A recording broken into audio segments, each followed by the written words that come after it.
บายดีทุกคนมันนี่ผ้ามาสมเบิงเนาะเจ้าสังเฟือกโตฮักอีกโตเนาะสำหรับสาวไก่ตีเฮาทุกคนเนาะมือใหม่แหละมือเก่าเนาะผู้ใดสนใจเนาะตัวนี้ทักหลังมาเนาะลูกบักเข้าเทปเนาะแม่บ่ฮู้ซื้อมันเนาะเพราะว่าตัวแม่มันอยู่นำภาพใหญ่เนาะเจ้าของบริถามเจ้าของเราก็บ่จื้อเนาะบ่จื้อตัวแม่จำบ่ได้มันโดนหลายเนาะตัวนี้อายุดีเนาะอายุดีอยู่ปีอายุขวบปีเนาะเหมาะกับสำหรับผู้ที่มักเอาไปปั่นตีเนาะตัวนี้ร้อยงามเนาะจับกับงามสูงสุดประมาณ2 หาเนาะ2 หา 26เนาะสูงสุดผู้ใดมักเนาะทักได้เนาะราคาบ่แพงเนาะเรียกไปเฮ็ดเพาะปั่นได้เนาะตัวนี้ค่อยคิดว่าสิผสมใส่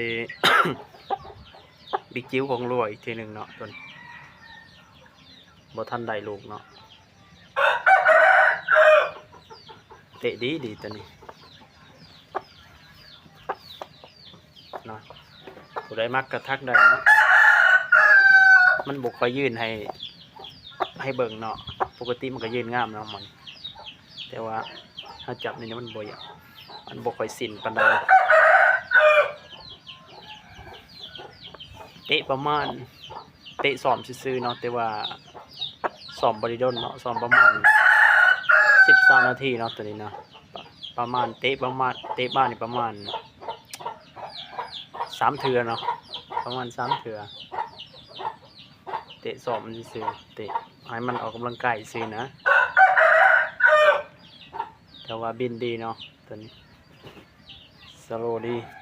ปล่อยเด้อจับอูมงามดีบ่มีติดงอนเนาะซุมนี้ติดงอน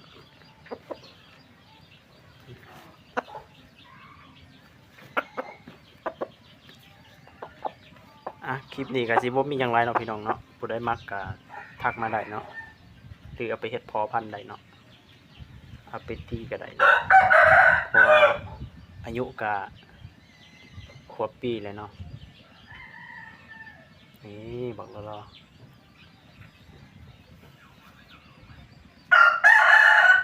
ตรงนี้มีจะเลี้ยงให้มันงาม